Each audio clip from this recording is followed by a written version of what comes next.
I was standing in front of 200 people, soaked in garbage juice, watching my own son laugh at me. Let me tell you something about betrayal. It doesn't announce itself with trumpets.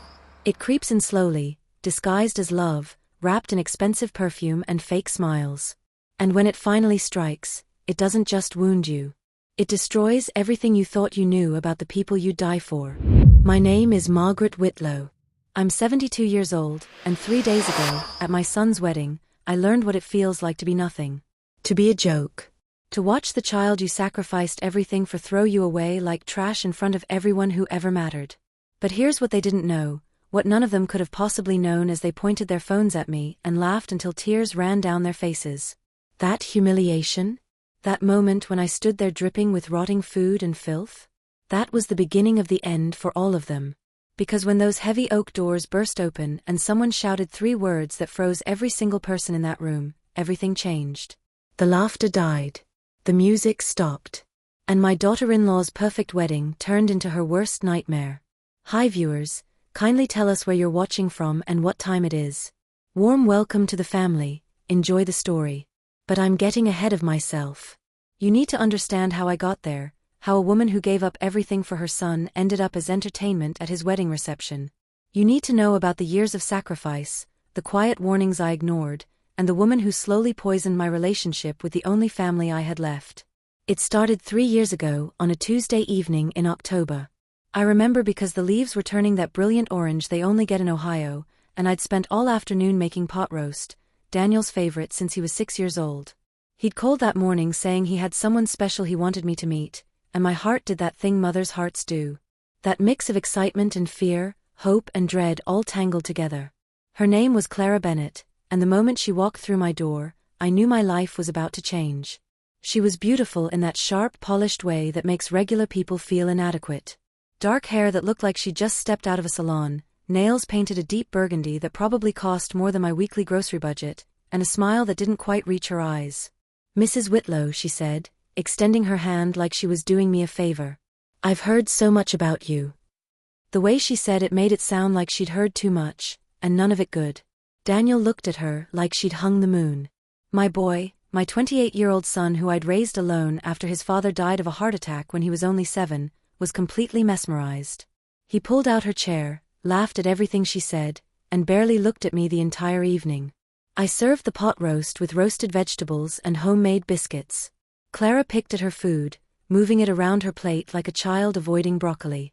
"This is very rustic," she said, and Daniel actually apologized for my cooking. My cooking.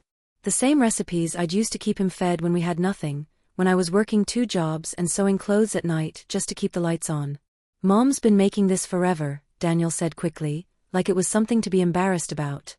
"We should go to that new French place downtown next time, Clara." Something cold settled in my chest that night, but I pushed it away. I told myself I was being one of those mothers, the kind who can't let go, who sees every woman as a threat. I'd worked so hard to avoid becoming that. I'd promised myself when Daniel grew up that I'd be supportive, understanding, gracious. So I smiled. I cleared the dishes while they sat on my couch, Clara's laugh echoing through my small house like wind chimes in a storm. Too bright, too loud, slightly off-key. Over the next few months, the little comments piled up like snow, barely noticeable at first, then suddenly suffocating. "Oh, Daniel grew up here? It's so quaint. You worked at a bakery? How charming. I can't imagine raising a child without help. You must have been exhausted." Every word wrapped in sweetness, but hiding something sharp underneath. And every time I tried to talk to Daniel about it, he'd shake his head. "Mom, you're reading too much into things. Clara likes you. She's just different from what you're used to, she's sophisticated." Sophisticated. As if I was some country bumpkin who didn't understand basic social graces. As if my years of hard work and sacrifice had somehow made me less than her, with her fancy clothes and her daddy's money and her friends who all looked like they'd walked off a magazine cover. I started noticing other things too. The way Clara would interrupt me mid-sentence when I was talking to Daniel. How she'd make plans without asking if I was available, then act surprised when I felt left out. The time she threw away the sweater I'd knitted for Daniel, claiming it was taking up space in his closet. "Mom, I wasn't wearing it anyway," he said when I asked about it. Clara's right, I need to update my wardrobe. Update his wardrobe. The boy who used to wear my handmade sweaters with pride, who'd brag to his friends that his mom could make anything. Now he was embarrassed by them. But the real warning sign came about a year into their relationship. Clara and I were alone in my kitchen. Daniel had run to the store for wine, and she turned to me with that smile of hers. You know, Margaret, Daniel's going places. Big places. He's got potential. She paused, examining her nails. It would be such a shame if anything held him back. I felt my stomach tighten. What do you mean? Oh, nothing specific, she said lightly. Just that sometimes family obligations can be limiting. Don't you think? I understood perfectly. She was telling me to back off, to make myself smaller, to disappear from my own son's life. And the terrifying part? I could see it working. Daniel was already pulling away, making excuses why he couldn't visit, forgetting to call on Sundays like he used to. The engagement announcement came on a random Thursday.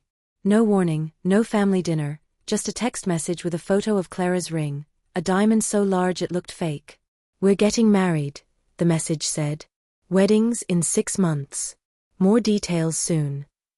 6 months. They'd planned an entire wedding in 6 months, and I wasn't consulted about a single thing. When I called Daniel to congratulate him, his voice was distant, distracted. Thanks, Mom. Yeah, we're really excited. Clara's handling most of the planning. She's got great taste. Oh, and Mom? Clara thinks it might be better if you don't worry about any of the wedding stuff.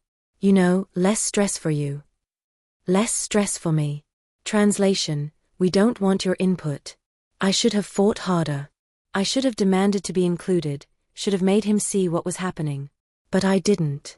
I retreated further, telling myself that this was what letting go looked like, that this was me being mature and supportive. I was a fool. The invitations went out without my approval. The menu was set without asking about family recipes. The guest list was finalized without checking if I wanted anyone there. I became a spectator in my own son's wedding, reduced to the role of groom's mother on a program I wasn't allowed to see until it was printed. But I tried. God, how I tried to be graceful about it. All. I bought a dress, a beautiful silk dress in soft blue, elegant and dignified. I wanted to look like a mother who was proud, who had raised her son well, who deserved respect. I spent more money than I should have, but it mattered to me. This was my only child's wedding. The day before the ceremony, Clara came by my house. I thought maybe she wanted to apologize, to include me in something, to bridge the gap that had grown between us. Margaret, she said, looking around my living room with barely disguised disdain. I just wanted to make sure you understood tomorrow's schedule.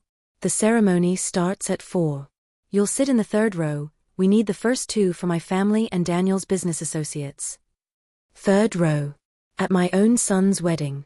And please, try to keep a low profile at the reception. This is a very important event for Daniel's career. A lot of influential people will be there. Keep a low profile. Don't embarrass him. Stay quiet. Disappear. I nodded, swallowing words that tasted like poison. The morning of the wedding, I woke up with a knot in my stomach that wouldn't go away. I put on my blue dress, did my hair, tried to paint confidence on my face with makeup. In the mirror, I saw a woman who'd worked her fingers to the bone, who'd sacrificed everything, who deserved better than this. But I went anyway. Because that's what mothers do, we show up, even when we're not wanted. The ceremony was beautiful in that cold, expensive way. Crystal chandeliers, roses so perfect they didn't look real, chairs covered in white silk. I sat in my assigned 3rd row seat and watched my son marry a woman who hated me, watched him look at her like she was the only person in the world. He didn't look at me once during the vows. The reception was held in the same massive hall, tables decorated with more flowers than I'd seen in my entire life. I found my seat, not at the family table, but at a table in the back with people I'd never met. Daniel's business associates' parents, apparently. I made small talk. I smiled. I pretended everything was fine while my heart slowly shattered into smaller and smaller pieces. Then came the speeches. Clara's father talked about his successful daughter. Daniel's boss talked about his promising future. Nobody mentioned me. Nobody acknowledged the woman who'd raised him alone, who'd worked 3 jobs to put him through college, who'd given up everything so he could have more. The music started. People danced. I stayed at my table, invisible. That's when I saw Clara watching me from across the room. She was surrounded by her bridesmaids, all of them in matching dresses that probably cost more than my monthly rent. They were whispering, glancing my way, and laughing. My stomach dropped. Clara said something to two men standing nearby, groomsmen I think, and they disappeared toward the kitchen. When they came back, they were carrying something. A bucket. Large, industrial, sloshing with liquid. I should have moved. Some instinct should have told me to run. But I just stood there as Clara walked toward me, that beautiful smile on her face, her bridesmaids trailing behind like a wedding dress train made of cruelty. "Margaret," she called out, loud enough that nearby conversations stopped. "You look so lovely tonight. So dignified." The way she said dignified made it sound like an insult. I opened my mouth to thank her, to play along, to keep being the gracious mother-in-law who swallowed every barb with a smile. That's when I saw Daniel. He was standing 20 feet away, watching. And he wasn't stopping her. Clara gestured to the two men with the bucket. They moved closer. "You know what, Margaret? I think you look a little too perfect. A little too put together for someone who's supposed to know her place." The bucket tilted. 4 liters of garbage juice, rotting food, spoiled milk, coffee grounds, vegetable scraps, all mixed into a putrid soup, poured over my head. The smell hit first. Then the wetness, soaking through my expensive blue silk dress, dripping into my shoes, running down my face. Cold, disgusting, humiliating. For 3 seconds, there was complete silence. Then the laughter started. It began with Clara's bridesmaids, high-pitched giggles that sounded like breaking glass. Then the groomsmen joined in. Then the nearby tables. Then people pulling out their phones, filming, capturing my humiliation for social media. And then, God help me, my son laughed too. Not a nervous laugh. Not an uncomfortable chuckle. A real laugh, like this was the funniest thing he'd ever seen. Something inside me broke so completely that I couldn't even feel the pieces anymore. "Daniel," I whispered, but the word got lost in the noise. Clara was bent over laughing, holding her stomach. "Oh my God, Margaret, you should see your face. It's just a joke. Don't be such a sour old woman. Just a joke." Humiliating me in front of 200 people was just a joke. I looked down at my dress, the dress I'd saved for, the dress I'd bought to feel beautiful, to feel worthy, now stained and reeking. I looked at the faces around me, all of them laughing or filming or turning away in second-hand embarrassment. Then I looked at my son. He'd stopped laughing, but he wasn't defending me either. He just stood there frozen, his new wife clutching his arm and wiping tears of laughter from her eyes. I turned and walked. Past the tables, past the decorations, past the life I'd built and sacrificed for. Every step left a trail of garbage juice on the pristine white floor. Behind me, I heard Clara's voice. "Where are you going, Margaret? The party's just getting started." More laughter. More phones clicking photos. I reached the massive oak doors at the entrance, pushed them open with shaking hands, and stepped into the cool evening air. That's when I heard it. A voice from behind me, cutting through the laughter and music like a knife through silk. "Stop the wedding." 3 words. Just 3 words. But they turned my humiliation into something else entirely. What happens next will make you question everything you thought you knew about revenge, justice, and the price of betrayal. Should I have seen it coming? Should I have known that sometimes, the people who owe you everything will give you nothing? Drop a comment below and let me know. Have you ever been betrayed by someone you sacrificed everything for? The entire hall went silent in a way that made my skin crawl. I turned around slowly, garbage juice still dripping from my hair, and saw every single face in that room turn toward the entrance. Not toward me, toward whoever had just shouted those 3 words with enough authority to stop 200 people mid-laugh. The oak doors stood wide open, and silhouetted against the evening light was a man in a charcoal suit carrying a leather briefcase. He wasn't tall, wasn't particularly imposing, but something about the way he walked into that room made people step back instinctively. Clara's laughter died in her throat. Daniel's face went white. The man walked past me without a glance, his expensive shoes clicking against the marble floor with mechanical precision. He moved like someone who'd done this before, who knew exactly what power he held and exactly how to use it. Who the hell are you? Clara's father stood up from the head table, his face red with anger and champagne. This is a private event. Security. The man stopped in the center of the dance floor, right where Clara and Daniel had shared their first dance 20 minutes ago. He set his briefcase down with a soft thud that somehow echoed louder than Clara's father's shouting. My name is Robert Thorne. I'm an attorney with Thorne and Associates. He pulled out a business card and held it up like a badge. And I'm here on behalf of my client, Margaret Whitlow, to deliver some rather urgent information that directly concerns this wedding. My heart stopped. I had no idea who this man was. I'd never hired a lawyer in my life. I couldn't afford one even if I'd wanted to. Clara recovered first, that fake smile sliding back into place like she'd practiced it in mirrors. I'm sorry, but whatever this is, it can wait until after our celebration. This is highly inappropriate. What's inappropriate, Robert Thorne said, his voice cutting through hers like a scalpel, is committing fraud. What's inappropriate is elder abuse. What's inappropriate is conspiracy to commit financial exploitation of a vulnerable adult. The words hung in the air like smoke after a gunshot. Daniel took a step forward, his jaw tight. What are you talking about? My mother isn't vulnerable. Robert turned to face him, and I saw Daniel actually flinch. No, she's not. But you and your wife certainly tried to make her think she was, didn't you, Mr. Whitlow? I felt like I was watching a car accident in slow motion. Part of me wanted to stop it, to protect Daniel even now, even after everything. But another part of me, the part that was still covered in rotting garbage, wanted to see where this was going. This is insane, Clara said, but her voice had lost its edge. She looked at Daniel, then at her father, then back at Robert. We haven't done anything wrong. Daniel's mother is she's jealous, she's been trying to sabotage our relationship from the beginning. Is that what you told yourself? Robert opened his briefcase with 2 sharp clicks. When you convinced Mr. Whitlow to have his mother sign over power of attorney.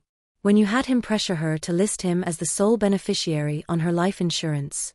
When you drafted documents to transfer ownership of her house, the house she's lived in for 40 years, into your joint names. The room erupted in whispers.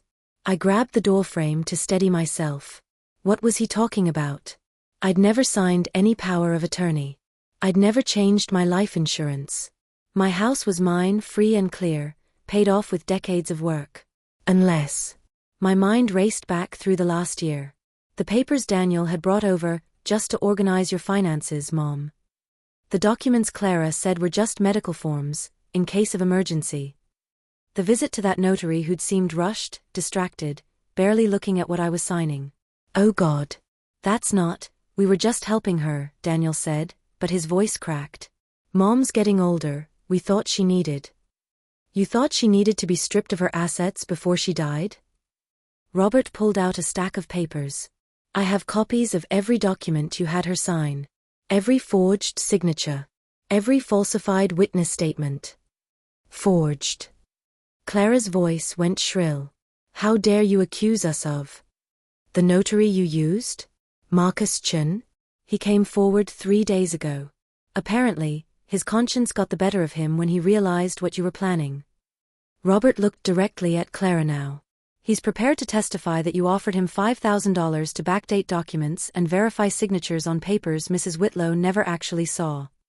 Clara's perfect makeup couldn't hide the color draining from her face. I felt dizzy. This couldn't be real. Daniel wouldn't. He was my son, he loved me, he wouldn't steal from me. But even as I thought it, memories flooded back. Daniel asking about my finances. Clara wondering aloud how much the house might be worth. That strange visit from a man claiming to be from the county assessor's office, asking questions about my property.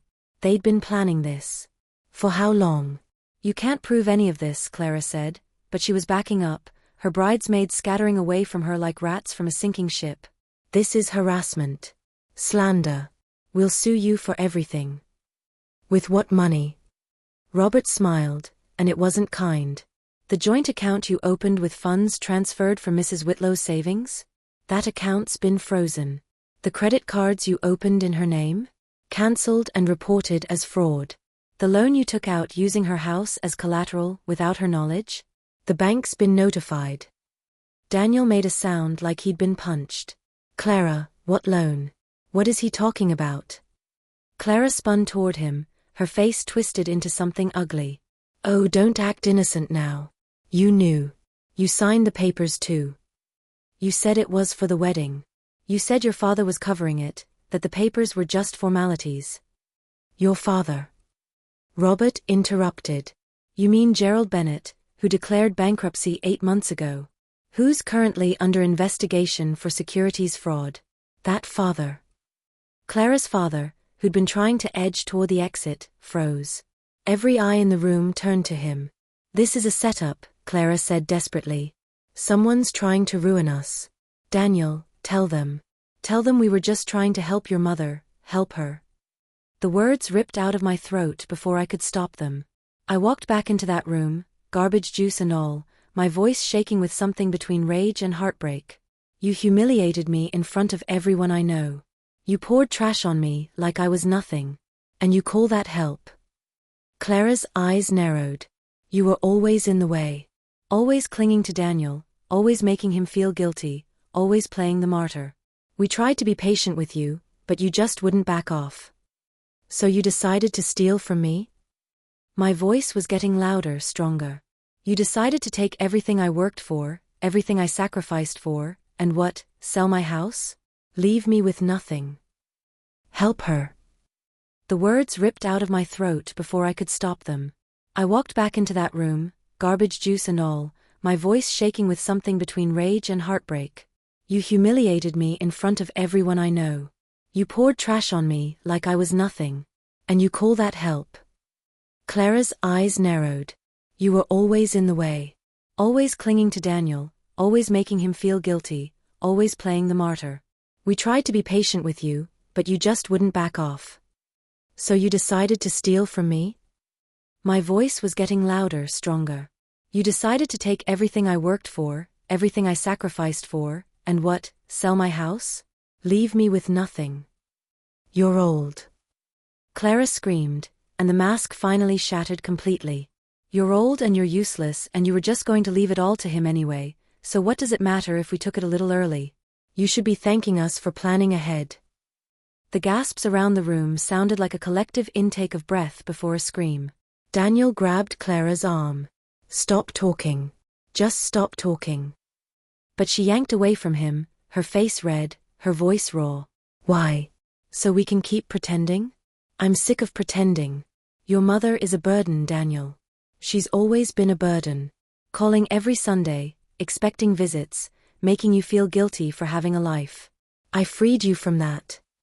By stealing from her? Someone shouted from the crowd. By being practical. Clara whirled on them. All of you standing there judging me, how many of you have elderly parents you're just waiting to inherit from? How many of you have had to smile and nod through boring dinners and pretend to care about their stories? I just had the guts to do what all of you are thinking. The silence that followed was the kind that comes before storms. Robert cleared his throat. If you're quite finished, Ms. Bennett, I should inform you that everything you've just said has been recorded. He gestured to a small device clipped to his lapel. And will be submitted as evidence to the district attorney's office, which is already preparing charges of elder fraud, identity theft, and conspiracy. Clara's face went from red to white in seconds. Daniel sank into the nearest chair, his head in his hands. Mom, he said, and his voice was so small, so broken. Mom, I didn't know. I swear I didn't know it was this bad. Clara said, she told me you'd agreed to everything, that you wanted to help us. Did I look like I agreed? I gestured to my ruined dress, my garbage-soaked hair. Did I look like someone who wanted to help when your wife dumped trash on me for entertainment? He had no answer. He just sat there, his expensive tuxedo looking ridiculous now, his perfect wedding disintegrating around him. There's more, Robert said quietly. Mrs. Whitlow, perhaps you'd like to step outside for this next part. I shook my head. I'd been humiliated in front of these people. Whatever came next, I wanted them to hear it. Robert nodded and pulled out another document. Ms. Bennett, is it true that you've been married before? Clara's eyes went wide. That's none of your business. Actually, it is. particularly since your first marriage was never legally dissolved. Robert looked at Daniel. Mr. Whitlow, I'm sorry to inform you that your wedding today is invalid. Your wife, or rather the woman claiming to be your wife, is still legally married to a man named Thomas Chen in California. The room exploded. Daniel shot to his feet. What? Clara backed up, shaking her head frantically. No. No, that's not. We got divorced, the papers were never filed. Mr. Chen was quite surprised to learn his wife was getting remarried. He's actually here tonight, if you'd like to speak with him. As if on cue, a man stepped through the still-open doors. Asian mid-30s, looking confused and angry in equal measure. Clara, he said. What the hell is going on? Clara looked like she might faint. Or run. Or both. This isn't happening, she whispered. This can't be happening. But it was. Her perfect plan, her perfect wedding, her perfect theft, all of it crumbling like sandcastles at high tide. I should have felt victorious. I should have felt avenged. Instead, I just felt tired. So incredibly tired. Daniel was staring at Clara like he'd never seen her before. You're already married? This whole time you've been. It was a mistake. Clara's voice cracked. A stupid mistake when I was 22. It didn't mean anything. Tommy and I were kids, we were drunk in Vegas. But you never divorced him, Daniel said flatly. You committed bigamy. You married me while still married to someone else. To be fair, Robert interjected, the ceremony today hasn't been legally filed yet, so technically no crime was committed on that front. Yet. Clara's father had finally made it to the exit, but 2 police officers stepped through the doors, blocking his path. One of them looked at Robert. Mr. Thorne? We got your call. Robert nodded. Officers, thank you for coming. I believe you'll want to speak with Ms. Clara Bennett and Mr. Gerald Bennett regarding multiple counts of fraud. The officers moved forward. Clara shrieked and tried to run, but in her wedding dress and heels, she didn't make it 3 steps before they had her by the arms. This is insane, she screamed. You can't arrest me at my own wedding. It's not your wedding, one officer said calmly, pulling out handcuffs. It's an invalid ceremony where you attempted to defraud someone. That's a crime. They read her rights while she screamed and thrashed. Her father went quietly, just looking old and defeated. Daniel stood frozen in the middle of the dance floor, surrounded by overturned chairs and abandoned champagne glasses and 200 witnesses to his complete humiliation. He turned to me slowly. Mom. I'm sorry. I'm so sorry. I looked at my son, my only child, the boy I'd raised alone, the man I'd sacrificed everything for, and I felt nothing. No love, no hate, just a vast emptiness where my heart used to be. I know, I said quietly. And then I walked away. Behind me, I heard Daniel break down crying. I heard guests whispering, phones still recording, people already texting their friends about the wedding that turned into an arrest. Robert caught up with me in the parking lot. Mrs. Whitlow. I realized this must be overwhelming. I turned to face him. Who are you? Really? I never hired a lawyer.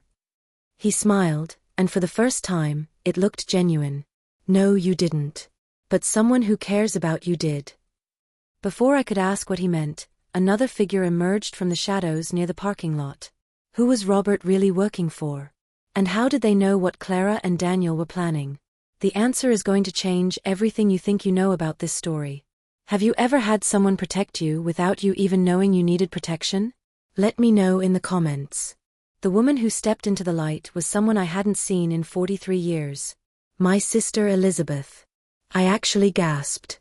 My hand flew to my mouth, and for a moment, I forgot about the garbage juice, the humiliation, the arrests happening 50 feet behind me. All I could see was Lizzie, older now, gray-haired and wearing expensive clothes that looked foreign on the sister I remembered in hand-me-downs, but still unmistakably her. Hello Maggie, she said softly. We'd had a fight in 1982 over something so stupid I couldn't even remember the details anymore. Something about Mom's funeral arrangements, about who got what pieces of furniture, about words said in grief that cut too deep to take back. We'd both been too proud, too hurt, too stubborn to reach out. 43 years of silence. Lizzie. My voice came out broken. How, what are you doing here? She walked closer, and I saw tears in her eyes. I've been watching you, Maggie. For years. I know, I should have reached out sooner, should have apologized 1,000 times over. But I was too much of a coward. Robert Thorne cleared his throat. I'll give you two some privacy. Mrs. Whitlow, call me tomorrow and we'll discuss next steps regarding your finances and the criminal proceedings. He handed me a business card and walked back toward the venue. Elizabeth and I stood in the parking lot under flickering streetlights, decades of missed time stretching between us like an ocean. You hired him? I asked. She nodded. 6 months ago. I'd been keeping tabs on you, don't be angry, I just wanted to make sure you were okay, and I noticed some weird financial activity. Daniel filing paperwork for power of attorney, Clara making calls to property assessors. It didn't sit right with me, so I hired Robert to investigate. I felt my knees go weak. You've been watching me for 6 months and you never said anything? I wanted to. She reached out like she might touch my arm, then thought better of it. God, Maggie, I wanted to so many times. But what was I supposed to say? Hi, sorry for 4 decades of silence, but I think your son's trying to rob you. You would have hung up on me. She was right. I would have. How did you even find out about the wedding? I asked. Social media. Clara posted about it constantly. Every detail, every plan, every expensive thing they were doing. Elizabeth's face hardened. I saw her posts about you too. The way she talked about dealing with Daniel's overbearing mother. The jokes she made about getting you out of the way. It made me sick. I remembered Clara's Instagram, the few times Daniel had shown me. Perfect photos, perfect captions, perfect lies. When Robert found evidence of the fraud, we knew we had to act fast. But we needed them to show their true colors first. Elizabeth finally did touch my arm, gently. I'm sorry we let it go so far. I'm sorry you had to endure that humiliation in there. But we needed witnesses.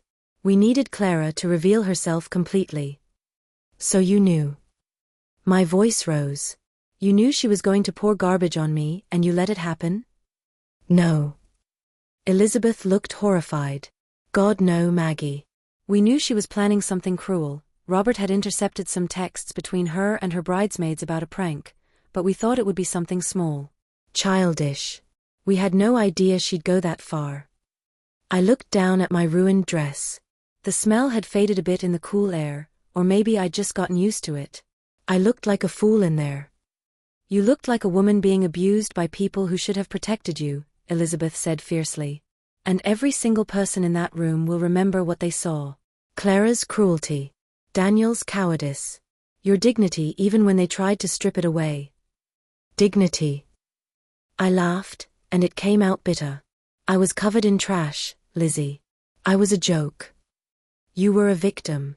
There's a difference. She took a deep breath. And now everyone knows it. Clara can't play the victim anymore. Daniel can't pretend he was innocent. It's all out in the open.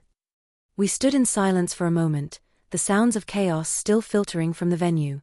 Police radios crackling, guests streaming out to their cars, Clara's voice still shrieking somewhere in the distance. Why now? I asked quietly. Why come back after all these years? Elizabeth's face crumpled. Because I'm dying, Maggie. The world tilted. What? Pancreatic cancer. Stage 4. I've got maybe 6 months, probably less. She said it matter-of-factly, like she was reading a grocery list, but I could see the fear underneath. And I realized I didn't want to die with this hanging over me. Our stupid fight, our wasted years. I wanted to make things right. I couldn't breathe. I'd spent 43 years being angry at my sister, nursing old wounds, telling myself I didn't need her. And now she was dying. Lizzie, Don't.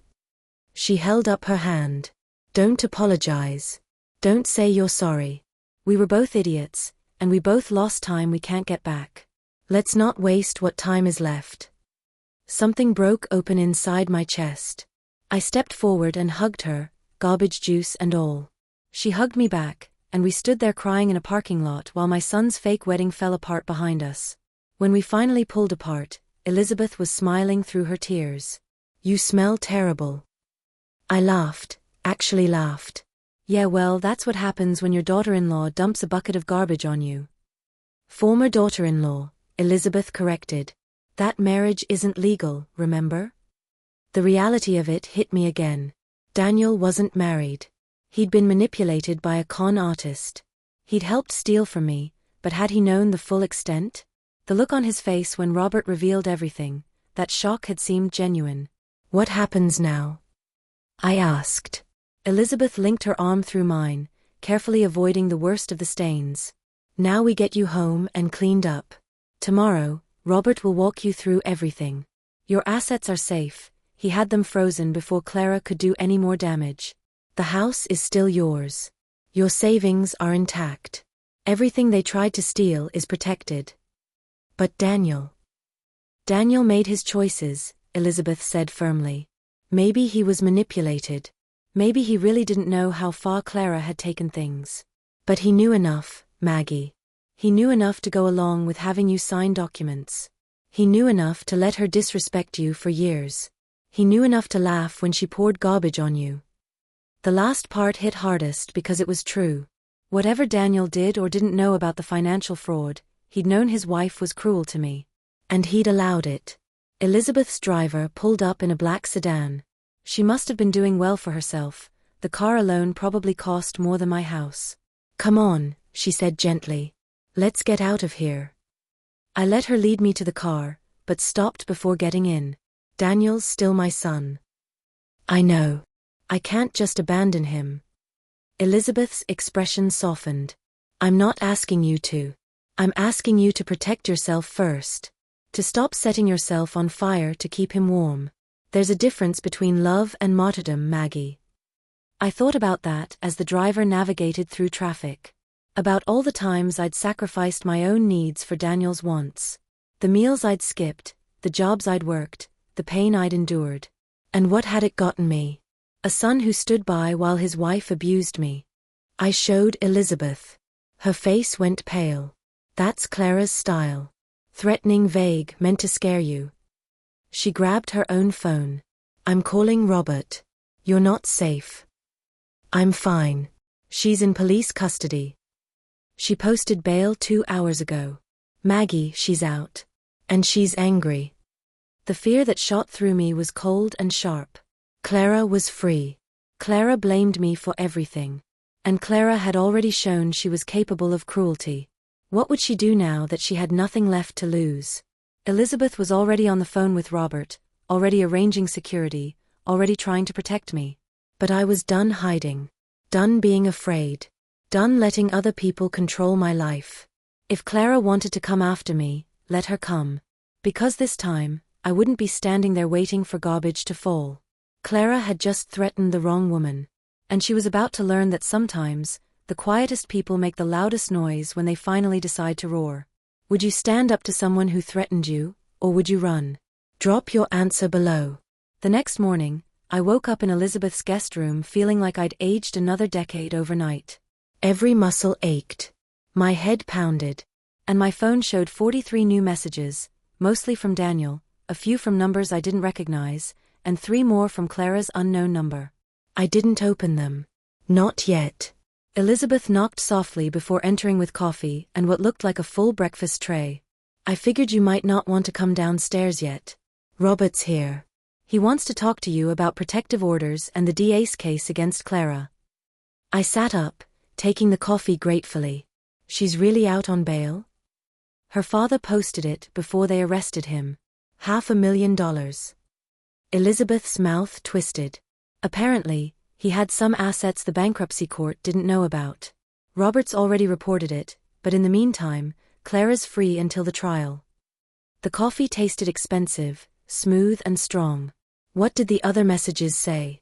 The ones from her. Elizabeth hesitated. Nothing specific enough to violate her bail conditions. Just vague threats. You'll regret this. I always win. That sort of thing. Robert says she's trying to intimidate you into dropping the charges. Can I drop them?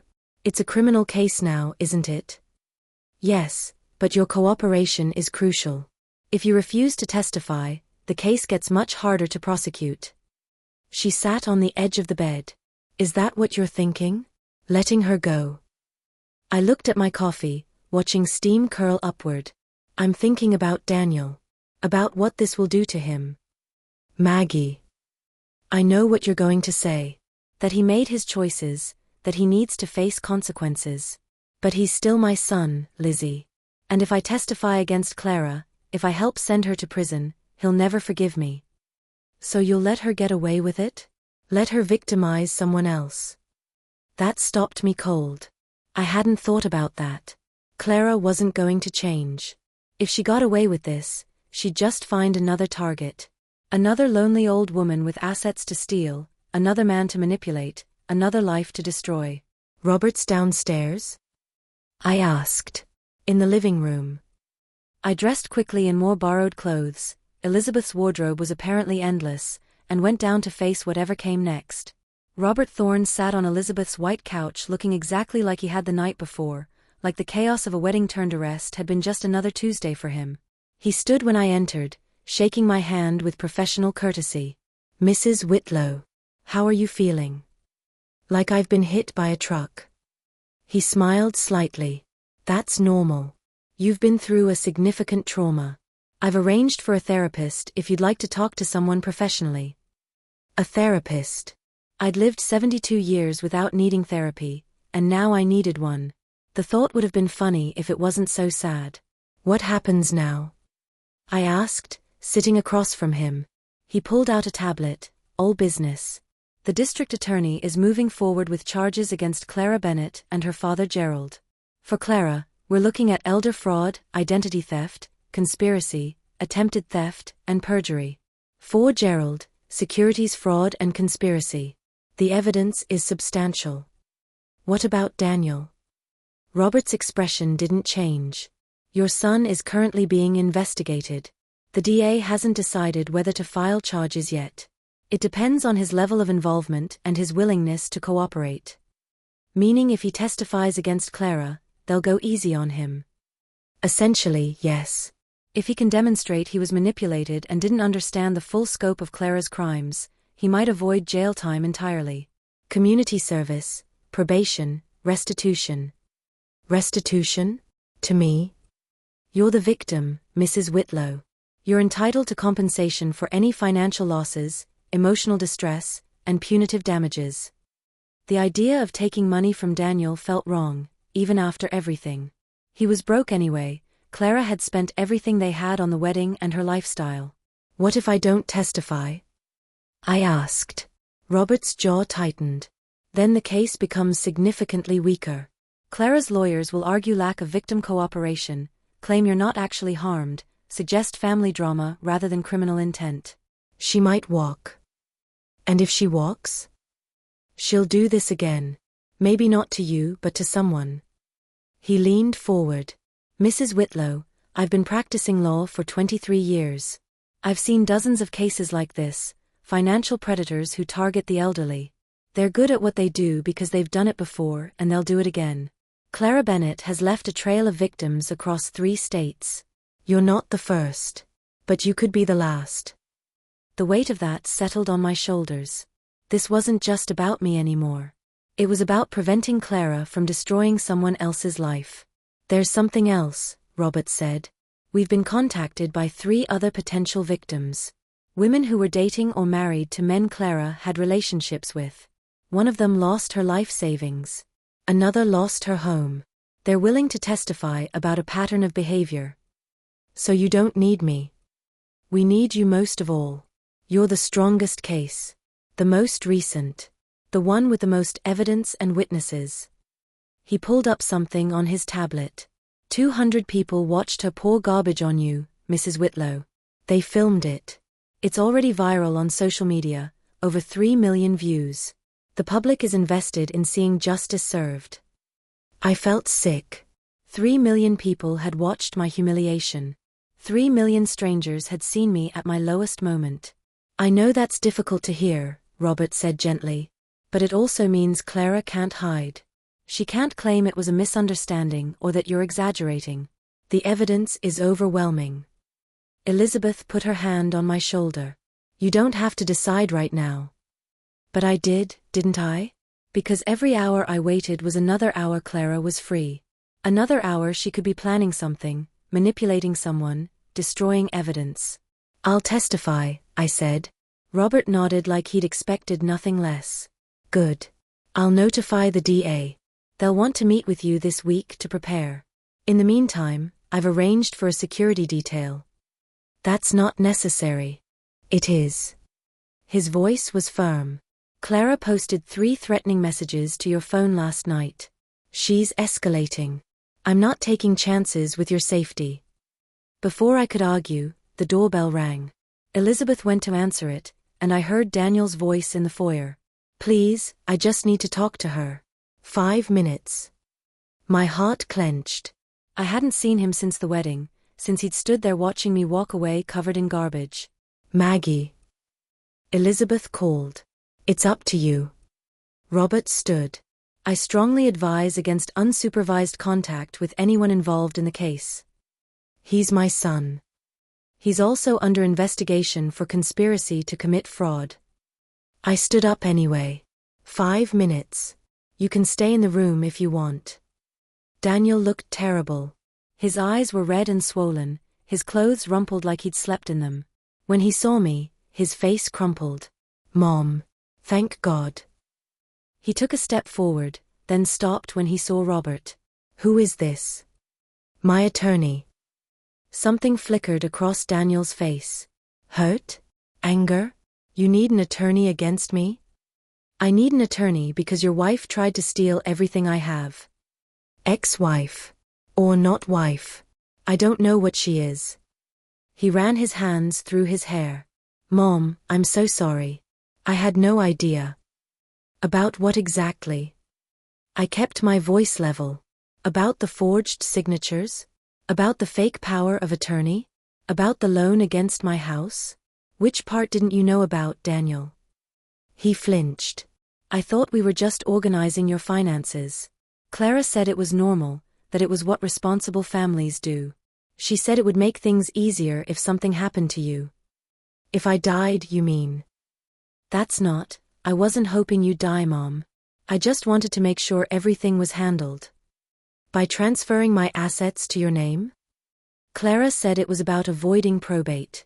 About making sure there weren't legal complications. He was pleading now. I know I should have asked more questions. I know I should have made sure you understood everything you were signing.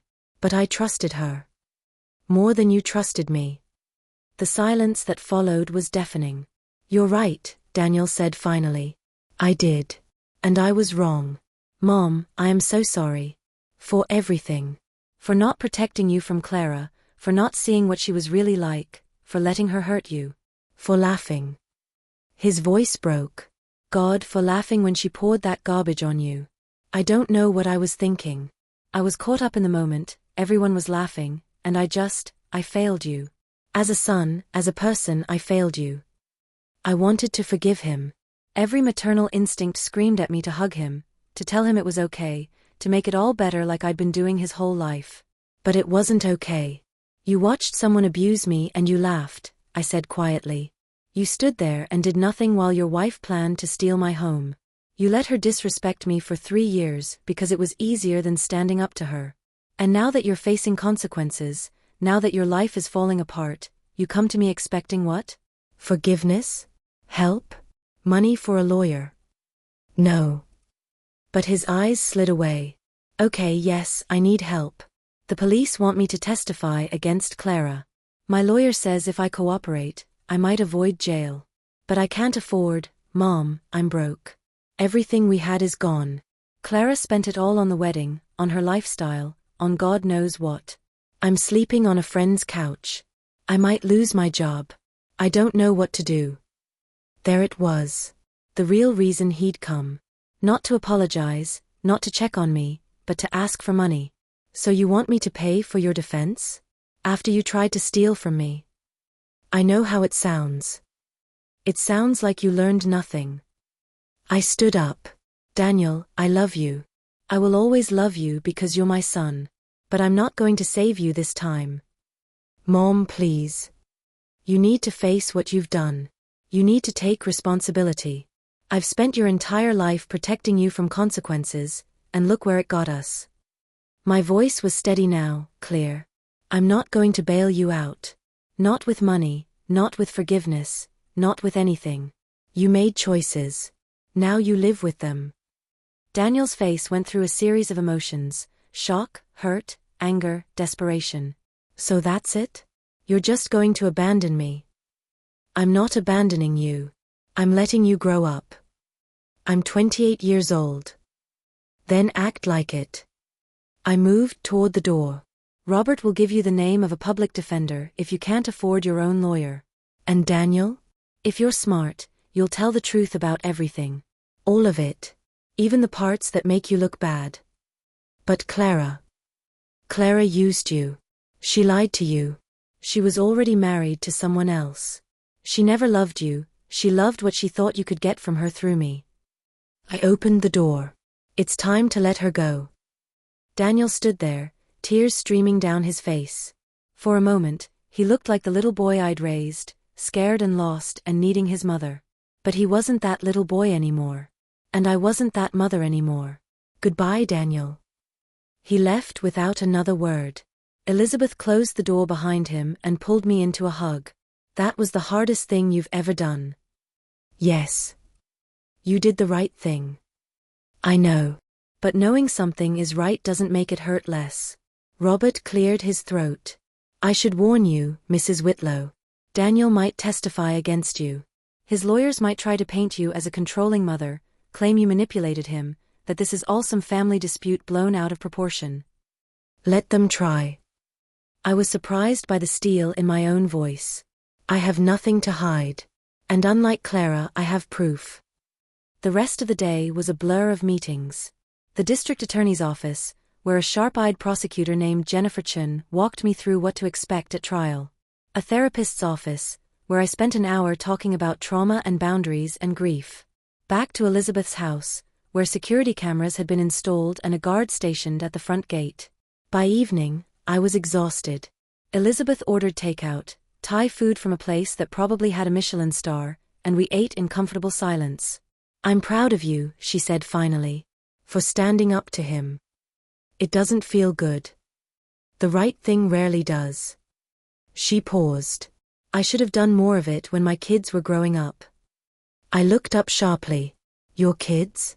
You have children. Her face closed off. Had 2 daughters. They haven't spoken to me in 15 years.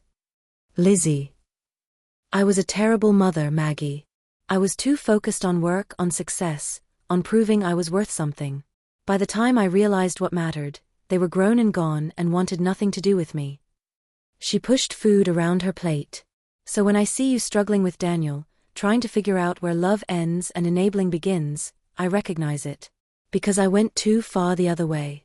I gave them nothing, and you gave Daniel everything. We were both wrong. Can you fix it? With your daughters? She shrugged. I've tried. They don't return my calls. I'm not even sure they know I'm sick. My lawyer has instructions to contact them after. She stopped. After. To let them know about the inheritance. Maybe money will accomplish what love couldn't. The bitterness in her voice broke my heart. My phone buzzed. Another message from the unknown number. Enjoy your sister while you can. Cancer's not the only thing that kills old women. I showed Elizabeth. Her face went white. 3 days before the trial, I got a call from a number I didn't recognize. I almost didn't answer. I'd been getting calls from reporters, strangers who'd seen the viral video, even a production company wanting to make a documentary about my story. But something made me pick up. Is this Margaret Whitlow? A woman's voice, professional but warm. Who's asking? My name is Dr. Sarah Chun. I'm a forensic psychologist, and I've been hired by the prosecution to evaluate Clara Bennett's mental state. I was hoping to speak with you about your experiences with her. Another interview. Another chance to relive the humiliation. But if it helped put Clara away, I'd do it 1,000 times. When? Actually, I'm in town today. Would this afternoon work? I can come to wherever you're staying. Elizabeth agreed to the meeting. Dr. Chen arrived at 2 o'clock sharp, carrying a leather bag and wearing a kind smile that immediately put me at ease. She was younger than I expected, maybe 40, with gray streaking through her black hair. We sat in Elizabeth's living room, and Dr. Chen pulled out a recorder. Do you mind if I record this? It's just for my notes. I nodded, and she pressed a button. Mrs. Whitlow, I want to start by saying I've reviewed the evidence in your case. The videos, the financial documents, the witness statements. What Clara did to you was unequivocally abuse. You don't need me to validate that, but I want you to know I see it clearly. Something in my chest loosened. Thank you. I'd like to understand the timeline of your relationship with Clara. When did you first notice concerning behavior? I walked her through everything. The first dinner, the subtle insults, the gradual isolation from Daniel, the wedding planning that excluded me. She listened without interrupting, occasionally taking notes. And your son? She asked. How would you describe his response to Clara's treatment of you? That was harder. He defended her. Or he ignored it. He told me I was being too sensitive. Did you believe him? I thought about that. Part of me did.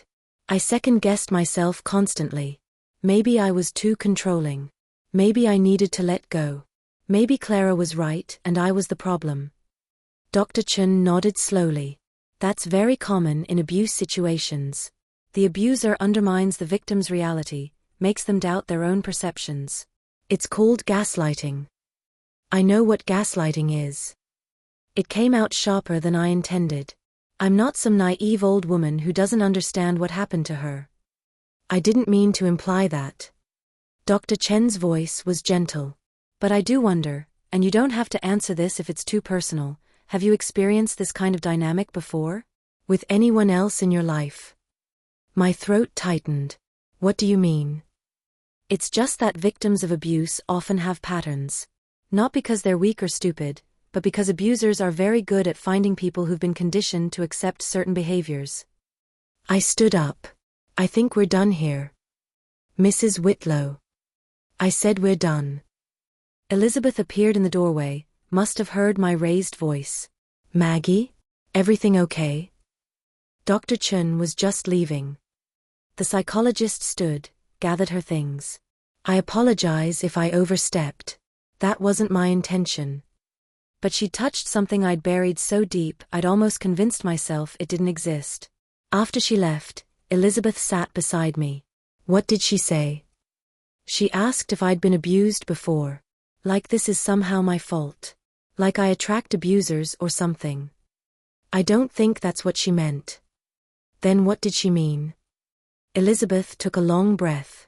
Maggie, I'm going to say something, and I need you to really hear me. Can you do that? I nodded, even though I wasn't sure I wanted to hear it. Your marriage to Robert, Daniel's father, it wasn't good.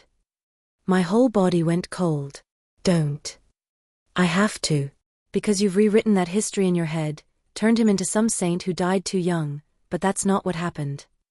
Her voice was firm but kind. He drank, Maggie. He gambled.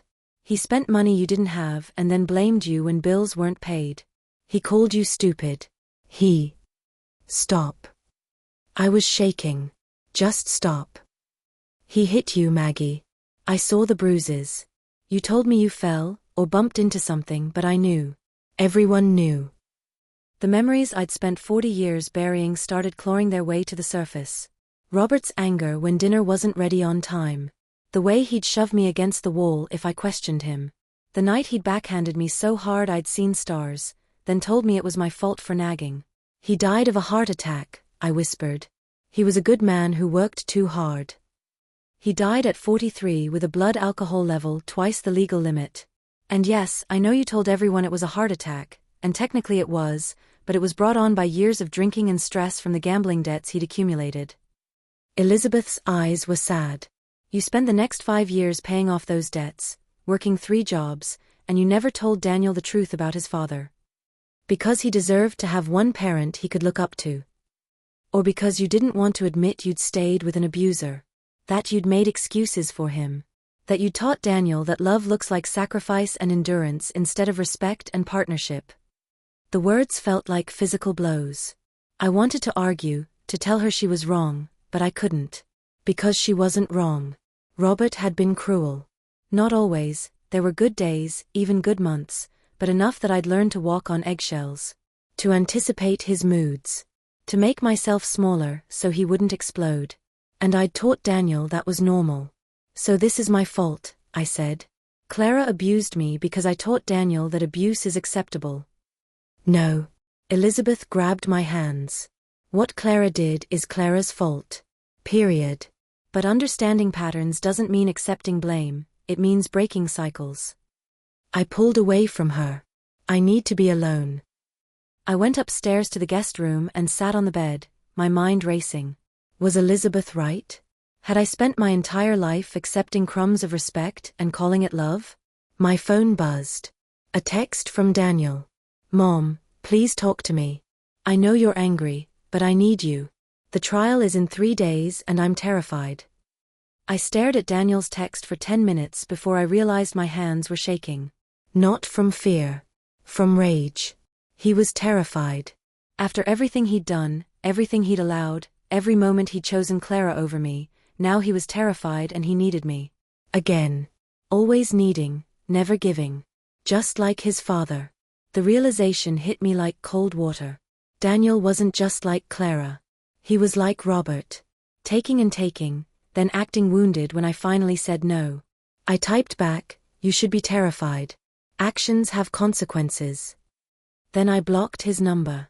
Elizabeth found me an hour later, still sitting on the bed, staring at nothing. Dr. Chen called, she said quietly. She wants to apologize. She said she pushed too hard. She was right though, wasn't she?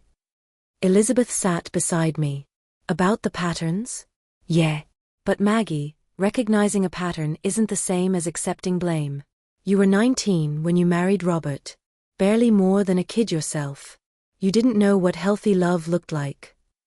And I taught Daniel the same thing. Maybe. But Daniel's an adult now. He had chances to learn better, to choose better. He had teachers, friends, co-workers, the entire internet showing him what respect looks like. He chose to ignore all of that. She paused. Just like we both chose to stay angry at each other for 43 years instead of picking up the phone. I looked at her. Are we talking about Daniel or us? Both. She smiled sadly. I'm dying, Maggie. And I spent the last month of my life I'll ever have watching you repeat the same mistakes I made. Putting everyone else first.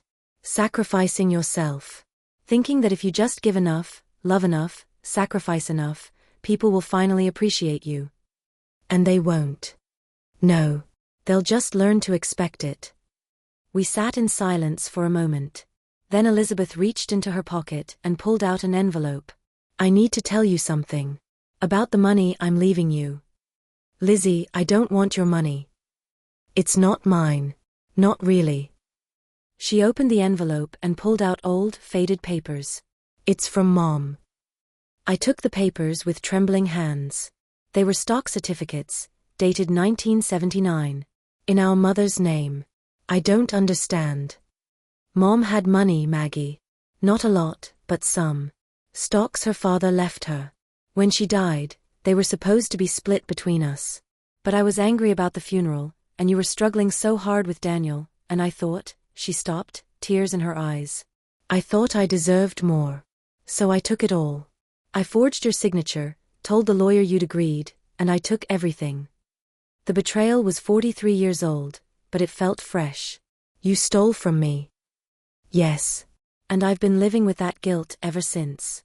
The business I built, the investments I made, the wealth I accumulated, it all started with money that should have been half yours. She grabbed my hand. That's why I hired Robert. Why I'm paying for everything. Why I'm leaving you my entire estate. I'm trying to give back what I took. You can't give back time, Lizzie. You can't give back the years I worked myself to death while you were traveling the world on money that should have been mine. I know. And I'm not asking for forgiveness. I'm just asking you to let me make it right before I die. I looked at those stock certificates, at proof that my sister had betrayed me just as thoroughly as Daniel had. And I had a choice. I could rage, could refuse, could let her die knowing I hated her. Or I could do what I'd never done before, choose myself. Not by punishing her, but by accepting what she was offering and using it to build something better. How much? I asked quietly. The estate? About $4 million, after taxes. I almost dropped the papers. $4 million. The original stocks were worth maybe $30,000. I invested well over the years. And Maggie. She looked me straight in the eye. I want you to be selfish with it. I want you to travel, to live in a nice place, to buy things you want just because you want them. I want you to stop sacrificing. That's not who I am. Then maybe it's time to become someone else. The trial started on a cold Monday morning in October. The courthouse was packed with reporters, spectators, and people who'd seen the viral video and wanted to watch the drama unfold in person. I walked through them with my head high, Elizabeth on one side and Robert on the other. Clara sat at the defense table in an expensive suit her lawyers had probably bought to make her look sympathetic. She'd lost weight, her face gaunt and pale. When she saw me, her eyes narrowed with pure hatred. Daniel sat 3 rows back, alone. He tried to catch my eye when I walked in, but I looked away. Robert had told me he'd agreed to testify for the prosecution in exchange for reduced charges. He'd get probation, community service, and a permanent record. But no jail time. I didn't know how I felt about that. The prosecutor, Jennifer Chun, was a small woman with a voice like a razor blade. She laid out the case methodically, the forged documents, the stolen money, the pattern of fraud across multiple states, the 3 other women Clara had victimized. And then, on video screens throughout the courtroom, she played the wedding footage. 200 people watching me get drenched in garbage. Clara's laughter. Daniel's laughter. My walk of shame. The courtroom was silent when it finished. Even the judge looked shaken. Your Honor, Jennifer said quietly, the defense will try to paint this as a family dispute. A prank gone wrong. But what you've just witnessed is the culmination of a 3-year campaign of psychological abuse designed to isolate the victim, destroy her self-worth, and make it easier to exploit her financially. Clara's lawyer stood up, a silver-haired man who looked like he charged $1,000 an hour. Objection. The prosecution is editorializing. Sustained. Stick to the facts, Ms. Chun. Of course, Your Honor. Jennifer turned to the jury. The facts are these: Clara Bennett forged signatures, stole money, committed identity theft, and when confronted with her crimes, she made threats against the victim. The facts speak for themselves. The trial lasted 3 days. Witness after witness testified. The notary who'd been bribed. The other women Clara had scammed. Financial experts explaining the paper trail. And on the 3rd day, they called me. I walked to the witness stand on legs that felt like water. Placed my hand on the Bible and swore to tell the truth. Sat down and looked at Clara, who was staring at me with such venom I could feel it across the room. Jennifer started gentle. Asked me about my relationship with Daniel, about meeting Clara, about the gradual escalation of abuse. I answered honestly, my voice steady. Then she asked about the wedding. Mrs. Whitlow, can you describe what happened? I took a breath. Clara approached me at the reception. She had 2 men with her carrying a large bucket. She said I looked too perfect, that she needed to fix that. Then she had them pour garbage juice, rotting food and liquid from the kitchen, all over me. How did that make you feel? Humiliated. Worthless. Like I was nothing. And your son? What was his reaction? That's when my voice broke. He laughed. The courtroom was so quiet you could hear people breathing. Thank you, Mrs. Whitlow. No further questions. Clara's lawyer stood up, all false sympathy. Mrs. Whitlow, isn't it true that you never approved of your son's relationship with my client? I didn't approve of how she treated me, no. And isn't it true that you tried multiple times to break them up? No. I tried to have a relationship with her. She rejected that. But you were jealous of her relationship with your son. I thought about that. About denying it, about protecting myself. Then I thought about Elizabeth's words. About patterns and cycles and truth. Maybe, I said. A little.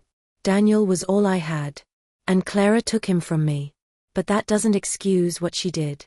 It doesn't excuse theft or fraud or abuse. The lawyer smiled like I'd given him a gift. So you admit you were jealous. That you resented her. I resented being treated like garbage. Literally and figuratively. But you can see how a young woman might feel threatened by an overbearing mother-in-law. Objection. Jennifer was on her feet. Counsel is badgering the witness. Sustained. Move on, counselor. But the damage was done.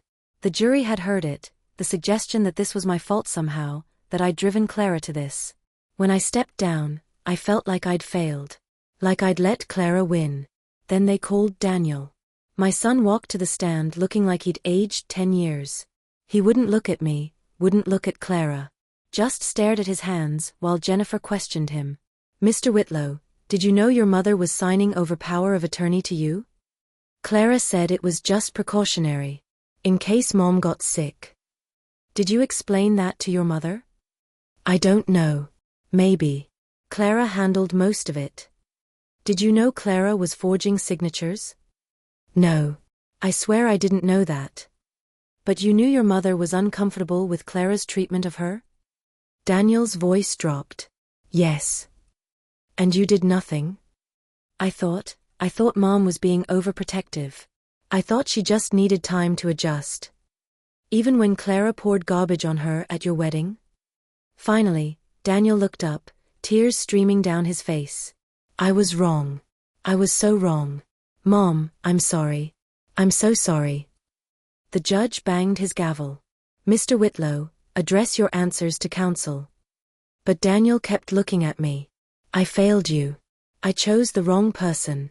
I let her hurt you because it was easier than standing up to her. And I don't know if I can ever make that right, but I want to try. I want to be better. I want to be the son you deserved. Clara's lawyer tried to redirect, to salvage the testimony, but the damage was done. Daniel had confessed. Had admitted his guilt. Had chosen the truth over protecting himself. It was the first brave thing I'd seen him do in years. The jury deliberated for 6 hours. When they came back, the forewoman stood and read the verdict. On the count of elder fraud, we find the defendant guilty. On the count of identity theft, guilty. On the count of conspiracy, guilty. Clara's face went white. Her lawyer put his hand on her shoulder, but she shook him off. This is wrong, she screamed. She's lying. They're all lying. I didn't do anything wrong.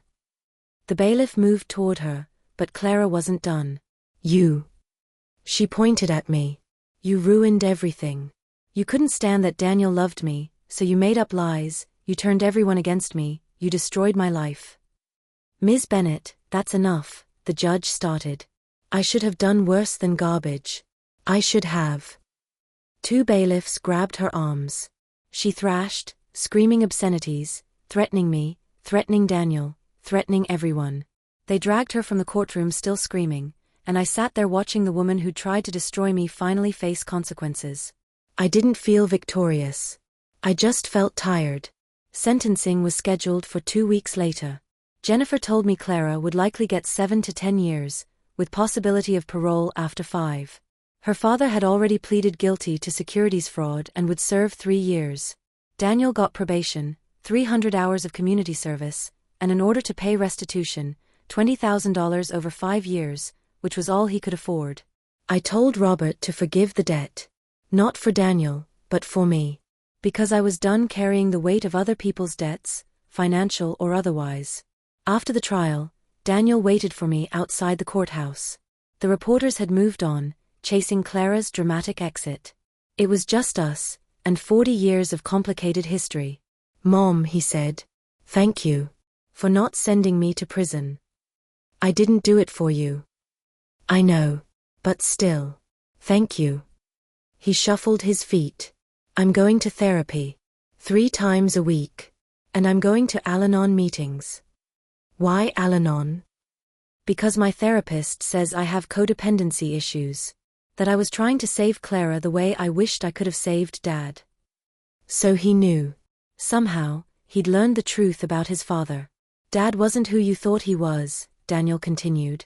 I found old hospital records when I was going through your papers for the power of attorney stuff.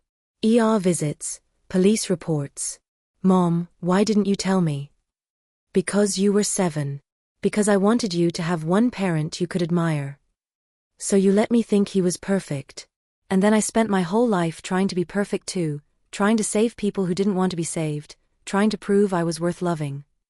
His voice cracked. I'm not blaming you. I'm trying to understand. So am I. We stood there in the cold October air, 2 broken people trying to figure out how to heal. Can I call you sometimes? Daniel asked. Not for money or help. Just to talk. I thought about it. About boundaries and patterns and cycles. About the fact that love doesn't mean accepting abuse, but it also doesn't mean completely severing ties. Once a month, I said. You can call once a month. And if you need me, really need me for something important, you can call then too. But Daniel? I'm not going to save you anymore.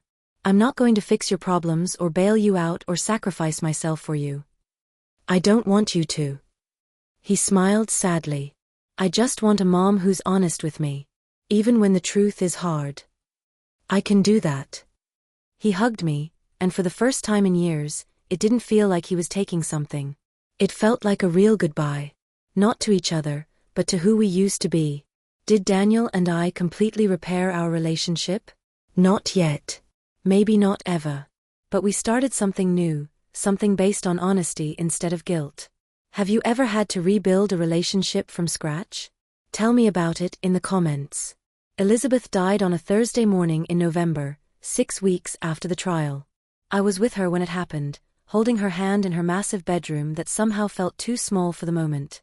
The hospice nurse had said it would be hours, maybe a full day. But Elizabeth had always done things on her own timeline. Maggie, she whispered, her voice barely there. The papers. In the safe. Combination is your birthday. Lizzie, don't talk. Save your strength. For what? She smiled, that old familiar smile that had been missing for so many years.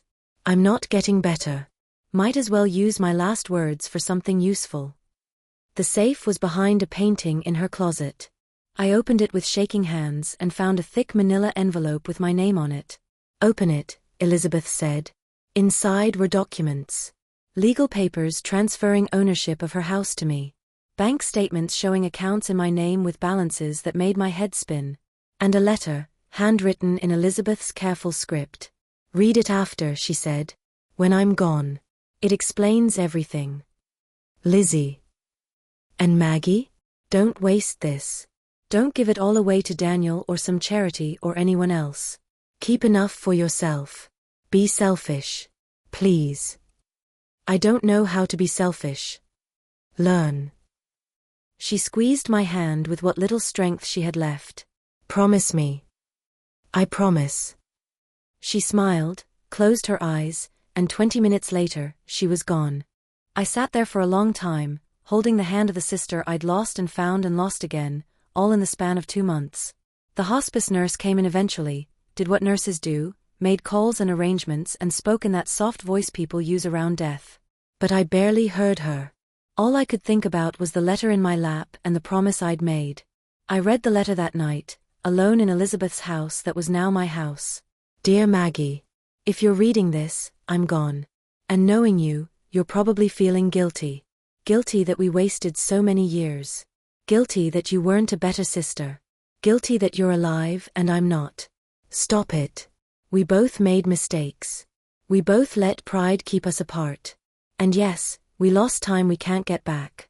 But we also found each other again, and that's what matters. The money I'm leaving you isn't charity. It's not even really repayment for what I stole, though God knows I owe you that and more. It's a chance. A chance to live the life you never let yourself have. You spent your whole life taking care of everyone else. Your husband, your son, your customers at the bakery, everyone who needed anything. You gave and gave until there was nothing left of you. Now I'm giving you the resources to be selfish. To think about what you want, not what Daniel needs or what anyone else expects. Travel. Buy ridiculous things. Eat at expensive restaurants. Sleep until noon. Do whatever the hell you want, whenever you want. And Maggie? Don't let Daniel guilt you. He's an adult. He made his choices. He can live with the consequences while you live with the freedom. You once told me, back when we were kids, that you wanted to see the ocean. Remember? You said you wanted to stand on a beach and watch the sun rise over water, wanted to feel like the world was bigger than our little town. Well, now you can. Go see the ocean, Maggie. Go see everything. I love you. I'm sorry it took me so long to say it. Your sister, Elizabeth. I cried for an hour straight. Then I dried my eyes, made myself tea, and did something I'd never done before. I opened my laptop and looked up flights to California. The funeral was small. Elizabeth's daughters didn't come. They sent flowers and a cold note saying they were unable to attend. I wondered if they knew their mother had been dying, if they'd chosen to stay away even knowing it was their last chance. I hoped they wouldn't spend the next 40 years regretting it the way I almost had. Daniel came. We'd been talking once a month like we'd agreed, careful conversations where we were both still learning how to be honest. He brought flowers and stood beside me at the grave, and when I cried, he handed me tissues without trying to fix anything. Progress. After the funeral, Robert pulled me aside. Elizabeth's will is clear. Everything goes to you. The house, the investments, the cash accounts. Her daughters can contest it, but they'd have no grounds. She was of sound mind, and the will was updated just 3 months ago. They're going to hate me. Probably. But that's not your problem. He was right. Their relationship with their mother, or lack of it, wasn't my responsibility to fix. I sold Elizabeth's house 3 weeks later. It was too big, too empty, too full of her ghost. I used part of the money to buy a small condo near the beach in San Diego. 2 bedrooms, huge windows, a balcony where I could watch the sunset. I'd never lived anywhere but Ohio. Moving felt like jumping off a cliff. It felt like freedom. The rest of the money I invested, following the advice of a financial planner Robert recommended. Enough to live on comfortably for the rest of my life without working. Enough to help Daniel if he truly needed it, but not enough to enable him. Enough to donate to causes I cared about, domestic violence shelters, programs for elderly abuse victims, scholarships for single mothers. And enough to do something I'd never done before, be frivolous. I bought a new wardrobe. Nothing practical, nothing that would last. Just things I liked because I liked them. Bright colors, soft fabrics, clothes that made me feel beautiful instead of invisible. I got my hair done at an expensive salon, where they cut it shorter and dyed it a warm brown that hid most of the gray. I bought art for my new condo. Real art from galleries, pieces that spoke to me even though I didn't always understand them. I learned to cook food I actually wanted to eat, not just cheap meals that stretched dollars. I discovered I loved Thai food and good wine and fresh bread from the bakery down the street. I did things alone, movies, restaurants, long walks on the beach, without feeling like I needed someone else to validate the experience. And slowly, very slowly, I learned what it felt like to live for myself. Daniel called one Tuesday evening, 6 months after I'd moved. Mom? I have something to tell you. My first instinct was panic. He needed money. He was in trouble. Something bad had happened. I got a promotion, he said. Senior analyst. It's not much more money, but it's a step up. And Mom? I did it myself. No one helped me, no one pulled strings. I earned it. The pride in his voice made my chest ache. That's wonderful, sweetheart. And I wanted to tell you, I'm dating someone. Her name is Beth. She's a teacher. Mom, she's nothing like Clara. She's kind and honest and she actually wants to meet you. No pressure or anything, but if you're ever back in Ohio, maybe we could have dinner. I thought about it. About meeting this new woman, about watching Daniel with someone else, about risking my heart again. I'd like that. Really. Really. But Daniel? If she ever treats me badly, even once, I'm walking away. And I'm not looking back. I wouldn't ask you to stay. He paused. I'm learning what respect looks like, Mom. What real love looks like. It's taking time, but I'm learning. Good. I'm proud of you. We talked for another hour. He told me about therapy, about the amends he was making, about the community service he was doing at a senior center. He asked about my life, seemed genuinely interested in my answers. It wasn't the relationship we'd had before. It was smaller, more careful, with boundaries neither of us crossed. It was healthier. After we hung up, I stood on my balcony watching the sun set over the Pacific. Elizabeth had been right, the ocean was bigger than our little town. It was bigger than my old life, bigger than all the smallness I'd accepted for so long. I thought about Clara, who was serving her sentence in a women's prison 3 states away. Robert had told me she was a model prisoner, taking classes, following rules. Already preparing for parole hearings years in the future. I hoped she'd learned something. But if she hadn't, she'd at least been stopped from hurting anyone else for a while. I thought about Robert, my husband, not the lawyer, and how I'd spent decades pretending he'd been better than he was. How I'd taught Daniel that love meant endurance instead of joy. I thought about all the years I'd wasted, all the chances I'd missed, all the times I'd chosen sacrifice over self-respect. And then I let it all go. The past was done. I couldn't change it, couldn't fix it, couldn't make it anything other than what it was. But I could choose differently now. I could choose myself. My phone buzzed. A text from a number I didn't recognize. "Hi Margaret, this is Beth, Daniel's girlfriend. He gave me your number. I hope that's okay? I just wanted to introduce myself and say I'm really looking forward to meeting you. Daniel talks about you all the time, and I can tell how much he loves you. Would you be free for a video call sometime this week?" I smiled and typed back, "I'd love that." Then I poured myself a glass of wine, settled into my favorite chair, and watched the last light fade from the sky. For the first time in 72 years, I wasn't waiting for someone else to make me happy. I was already there. But this wasn't the end. Not really. Because 3 days later, I got a letter from the prison where Clara was being held, and what it said changed everything I thought I knew about forgiveness, about justice, and about what happens when the person who hurt you most asks for a second chance. Sometimes the hardest person to forgive is yourself. And sometimes the person asking for forgiveness doesn't deserve it. Which is more important, justice or mercy? Let me know what you think in the comments. The letter from Clara sat on my kitchen counter for 2 days before I opened it. Part of me wanted to throw it away. Burn it. Pretend it didn't exist. But curiosity won, the way it always does. The handwriting was neat, careful. Nothing like the bold, careless woman I'd known. Dear Margaret. I know I'm probably the last person you want to hear from. I know I have no right to contact you. But my therapist here says part of recovery is making amends, and even if you never respond, I need to try. I'm sorry. I know those words are inadequate. I know they don't undo what I did, don't erase your humiliation or pain. But they're true. I was wrong. About everything.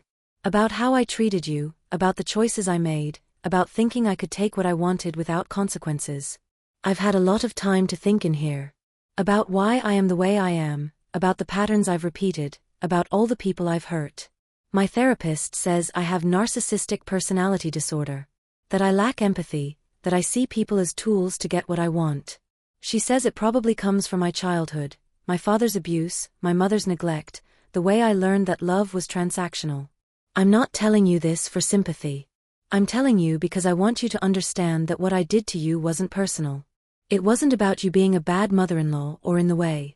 It was about me being broken and not knowing how to be anything else. That doesn't excuse it. Nothing excuses what I did. But I'm trying to be better. I'm taking classes here, working with a therapist twice a week, reading books about empathy and relationships and how to be a person who doesn't destroy everything she touches. I don't expect you to forgive me. I don't expect you to write back. I just wanted you to know that I see what I did. I understand how much I hurt you. And I'm sorry. Clara. I read it 3 times, looking for manipulation. For the angle, the con, the hidden agenda. But if it was there, I couldn't find it. I called Robert the lawyer. Can she contact me like this? Isn't there a restraining order? The no contact order expired after sentencing. She's allowed to send letters now. You don't have to respond, and you can request no further contact if you want. What should I do? That's not a legal question, Margaret. That's a personal one. He was right. This wasn't about law anymore. It was about something harder. I thought about it for a week. About Clara's apology, about whether it was real, about whether it mattered if it was real. About what forgiveness meant and whether I owed her anything. Finally, I wrote back. Clara, I received your letter. Thank you for the apology.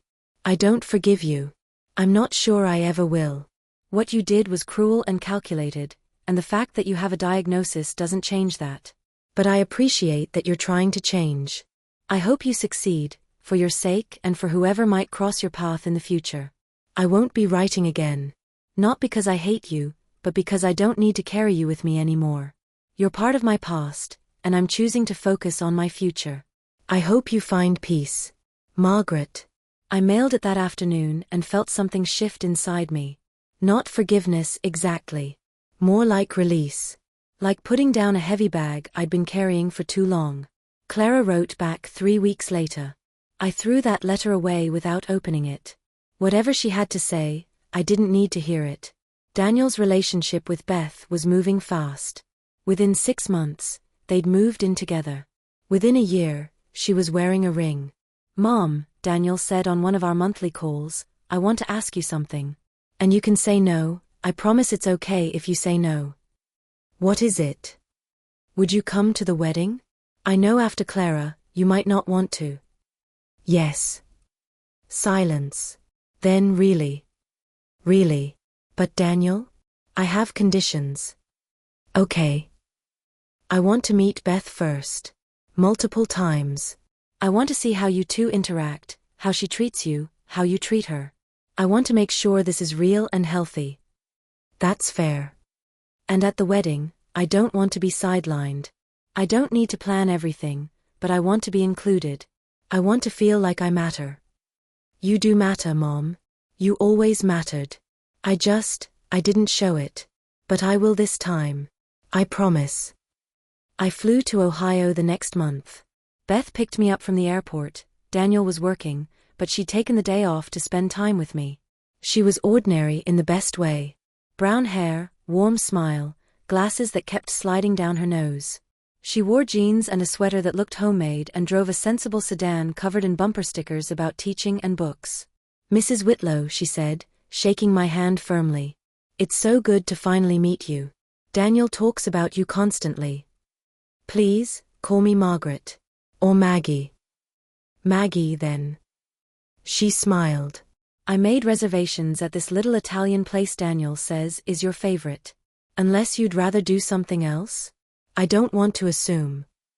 Italian sounds perfect. Over pasta and wine, Beth told me about herself. She taught 3rd grade. She loved hiking and mystery novels and terrible reality TV. She'd been married before briefly, to a man who turned out to be terrible with money and worse with honesty. So when I met Daniel, she said, I was really cautious. Like, excessively cautious. I made him show me his credit report on our 3rd date. I laughed. And he did. He did. And you know what? It was terrible. He had all this debt from Clara, missed payments, accounts in collections. But he was honest about it. He showed me his payment plans, told me about the financial counseling he was doing, didn't try to hide anything. She paused. That's when I knew he was different. Different how? He takes responsibility. When he messes up, and he does mess up, we all do, he admits it. He apologizes. He tries to do better. She looked at me seriously. He told me what happened with Clara. Everything. The fraud, the trial, how he hurt you. And he told me he's still working on himself, still learning how to be a better person and a better son. And that doesn't scare you? Why would it? I'd rather be with someone who's self-aware and trying than someone who's perfect and lying. She smiled. Plus, anyone who had the guts to testify against his own wife and accept consequences? That's someone with integrity. I found myself liking her. Really liking her. Not just tolerating her for Daniel's sake, but genuinely enjoying her company. Over the next few days, I watched them together. The way Daniel looked at Beth, not with the desperate neediness he'd had with Clara, but with genuine affection and respect. The way Beth teased him and how he laughed instead of getting defensive. The way they made decisions together, talking things through instead of one person dominating. It was healthy. Finally, blessedly, healthy. What do you think?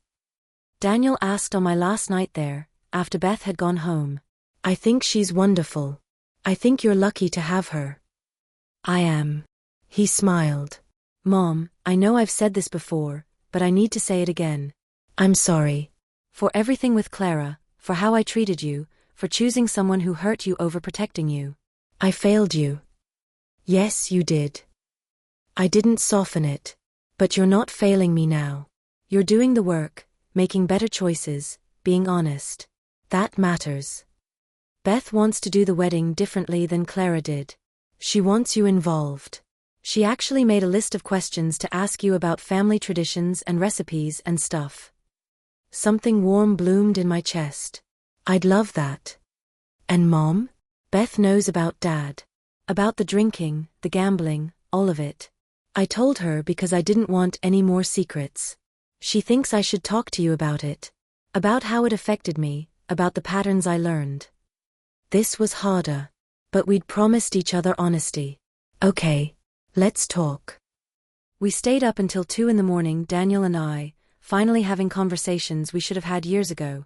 About his childhood, about the things he remembered and the things he tried to forget. About how he'd learned to be a people pleaser because that kept Dad calm. About how he'd chosen Clara because she was broken and needed saving, just like he'd wished he could save his father. I spent my whole life trying to fix things, Daniel said. Trying to be perfect so Dad wouldn't get angry, trying to save Clara so she wouldn't leave, trying to be everything to everyone. And I lost myself. And me, I added gently. And you. He wiped his eyes. But I'm finding myself now. With therapy, with Beth's help, with our conversations. I'm learning who I am when I'm not trying to save someone or be saved. I'm proud of you. Even after everything? Especially after everything. Because growing is hard, Daniel. Changing is hard. And you're doing it anyway. The wedding was in spring, in a small garden venue filled with flowers and sunlight. Beth wore a simple white dress and smiled so wide I thought her face might break. Daniel looked nervous and happy and kept glancing at me like he needed to make sure I was really there. I sat in the front row this time. Not the third row, not relegated to the back. The front row, where mothers of the groom belong. Beth had asked me to help with the menu, incorporating some of the recipes Daniel had grown up with. My pot roast, updated and fancy, served as the main course. She'd even had the baker create a small version of the chocolate cake I used to make for Daniel's birthdays, displayed alongside the main wedding cake. I wanted him to remember where he came from, Beth told me during the reception. The good parts. The love you gave him, even when things were hard. I cried. Right there in the middle of the dance floor, I cried. But they were good tears this time. Daniel's best man gave a speech about second chances and growth. Beth's maid of honor talked about finding love when you're not looking for it. And then Daniel stood up, holding his champagne glass with shaking hands. I want to say something to my mom, he started, and the room went quiet. A few years ago, I made terrible choices. I hurt the person who loved me most. I let someone abuse her while I stood by and did nothing. And then when she needed me to choose between right and easy, I chose easy. He looked directly at me. Mom, you could have written me off. You could have refused to forgive me, could have cut me out of your life completely. And you would have been justified. But instead, you set boundaries. You made me face consequences. You loved me enough to let me fail and learn from it. His voice broke. You taught me that love isn't about sacrifice and endurance. It's about respect and honesty and showing up for each other. And even though I learned that lesson way too late, I'm grateful I learned it at all. He raised his glass.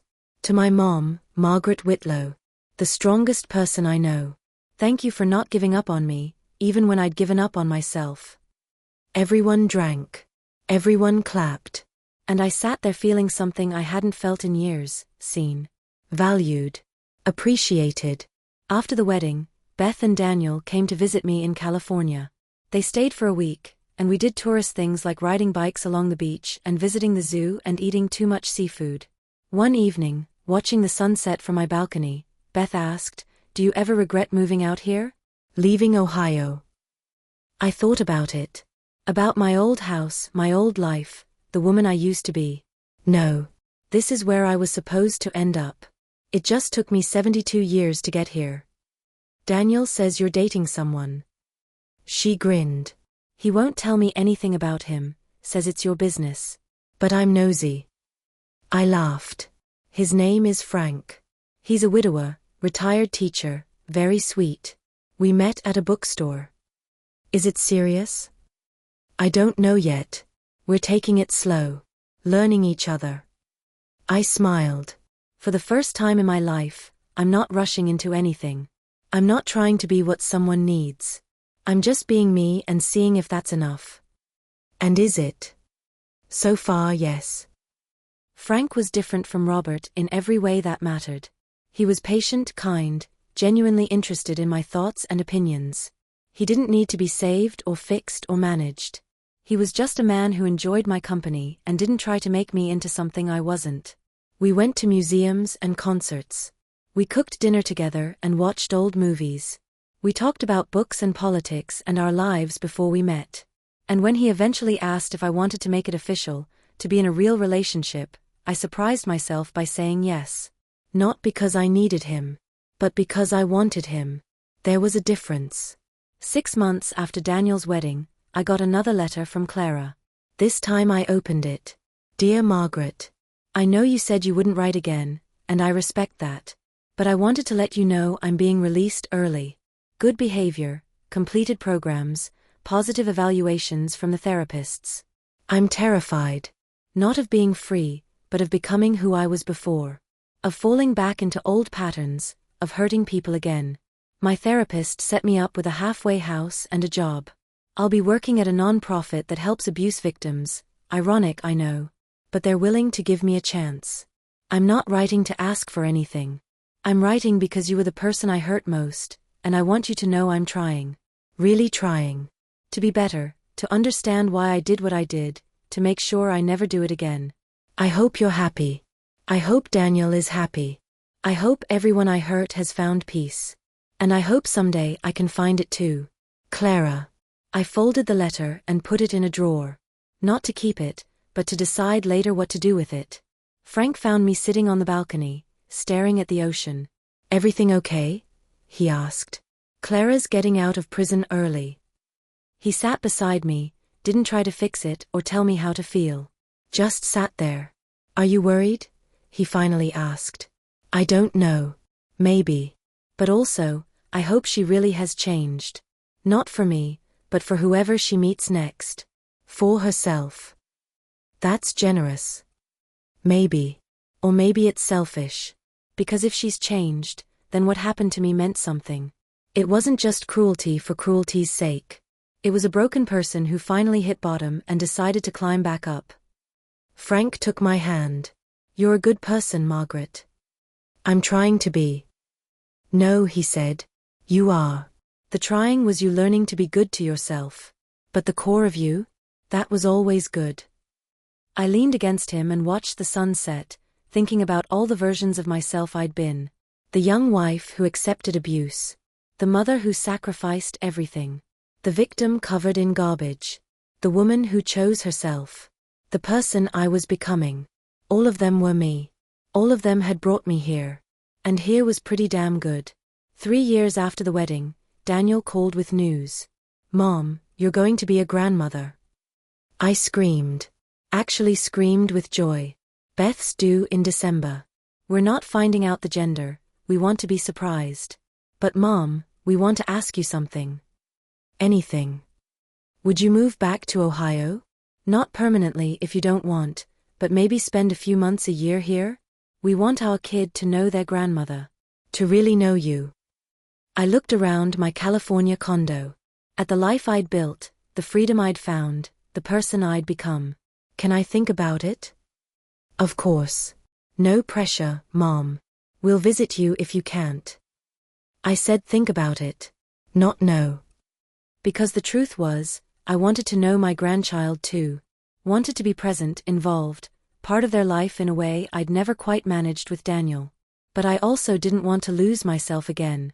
Didn't want to slip back into old patterns of sacrifice and martyrdom. Frank and I talked about it. He had grandkids in Oregon he didn't see enough. Maybe we could split time, few months in California, few months in Ohio, few months in Oregon, traveling the rest. We're both retired, he said. Why not be retired everywhere? So that's what we did. We became snowbirds in reverse, following family instead of weather. We bought a small place in Ohio, kept my condo in California, rented in Oregon when we visited Frank's kids. And when Daniel's daughter was born, Rose Margaret, named after both her grandmothers, I was there. Not hovering, not taking over, but present. Holding her tiny hand and promising silently to teach her things I'd had to learn too late. That she was enough. That love wasn't sacrifice. That boundaries were healthy. That she could be soft and strong at the same time. Rose is 5 now. She looks like Beth but has Daniel's stubborn streak. She calls me Nana and Frank Poppy and thinks we're the most magical people in the world because we live in 3 different houses. Last week, she asked me why I have so many wrinkles. Because I've lived a long time, I told her. Each wrinkle is a story. Tell me the stories, Nana. So I did. Age-appropriate versions, anyway. I told her about working hard and loving people and making mistakes. About sisters and sons and second chances. About standing on a beach for the first time and realizing the world was bigger than she ever imagined. Were you scared? Rose asked. When you moved to the beach? Terrified. But you did it anyway? I did it anyway. She thought about that, her small face serious. I think you're brave, Nana. I think you're pretty brave too, Rosie. Last month, I got one final letter from Clara. It was short. Margaret. I got married. To a good man who knows everything about my past and loves me anyway. I'm still in therapy. Still working on being better.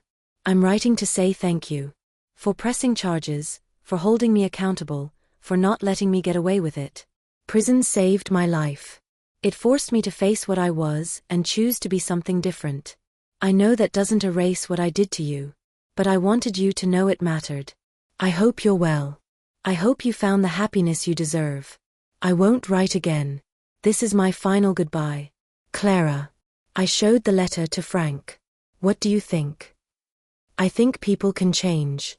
Not always, not easily, but sometimes. Do you think she really has? Does it matter? You've already moved on. He was right. Whether Clara had genuinely changed or was just getting better at pretending didn't affect my life anymore. She was a chapter I'd closed, a lesson I'd learned, a person I'd been who I wasn't anymore. I wrote one last letter back. Clara. I'm glad you found peace. I'm glad you're trying to be better. I forgive you. Not because you earned it or deserve it, but because I'm tired of carrying anger. Forgiveness isn't for you. It's for me. I hope your marriage is happy. I hope you never hurt anyone again. I hope you've truly changed. But mostly, I hope you've forgiven yourself. Because that's the hardest part. Take care, Margaret. I mailed it and felt the last piece of weight lift off my shoulders.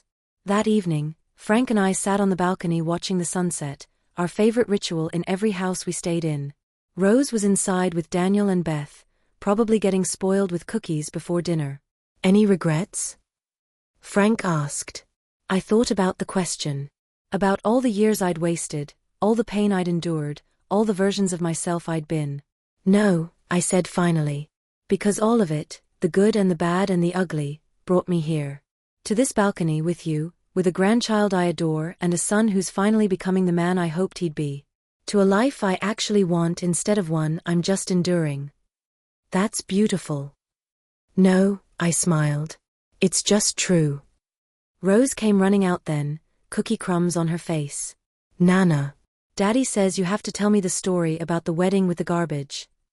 Daniel appeared behind her, looking mortified. Rose, we talked about this. It's okay, I said. Come here, Rosie. I'll tell you the story. But you have to promise to remember the ending. What's the ending? The ending is that even when people hurt you, even when everything seems terrible, you can still choose to be happy. You can still choose yourself.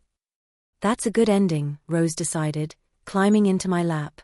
Yeah, I said, hugging her close and watching the sun paint the sky in shades of orange and gold. It really is. And it was.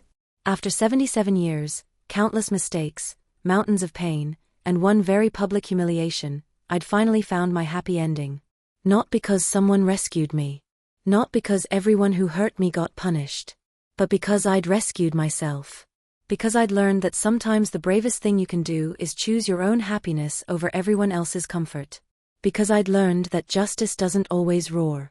Sometimes it whispers so softly that only you can hear it. And sometimes, that's exactly loud enough. Thank you for joining me on this journey. If this story touched you, if it made you think about your own boundaries or your own worth or your own choices, then it was worth telling. We all deserve to be treated with respect. We all deserve to choose ourselves. And we all deserve a happy ending, even if we have to write it ourselves. Subscribe to this channel and turn on notifications so you don't miss more stories like this one. Stories about real people facing real struggles and finding their way through. Drop a comment below telling me your thoughts. Have you ever had to choose yourself over someone you loved? How did it turn out? Your story might inspire someone else who's struggling right now. And remember, you are never too old, never too late, never too broken to start over. I started over at 72, and it was the best decision I ever made. Until next time, this is Margaret's story. But maybe it's your story too.